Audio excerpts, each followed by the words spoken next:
এক পশলা চুল কেটে না আজ মাথাটা আমার খুব হালকা লাগছে।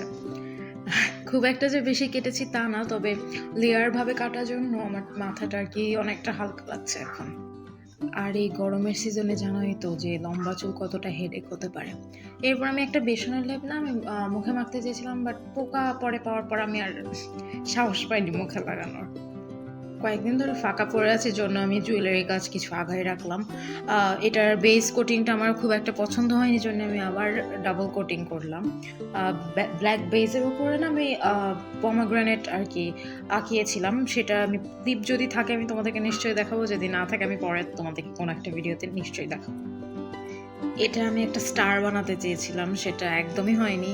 তারপরেও আমি একটা ডিজাইন করতে চেয়েছিলাম, সেটাও এক্সিকিউট করতে পারিনি।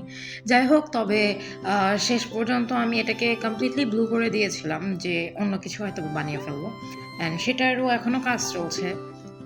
কাজের মাঝে তো ব্রেক নিতেই হবে বলো। তখন এসে আমি আমার মাছ, তারপর বিড়াল, গাছপালা এগুলোর একটু যত্ন নিয়েছিলাম। মাছগুলো দেখো কি সুন্দরভাবে নড়াচড়া করে। তারপর ভাত, মানে ক্ষুধা পেয়ে গেছিল তখন না, ডিম ভুনা দিয়ে ভাত খেয়েছিলাম আর এত মজা হয়েছিল ডিম ভুনাটা।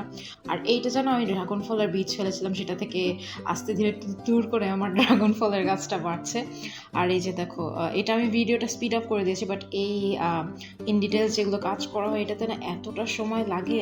হ্যান্ডওয়ার্কের আসলে অনেক ধৈর্য দরকার আর অনেকক্ষণ ধরে এগুলো করতে হয়।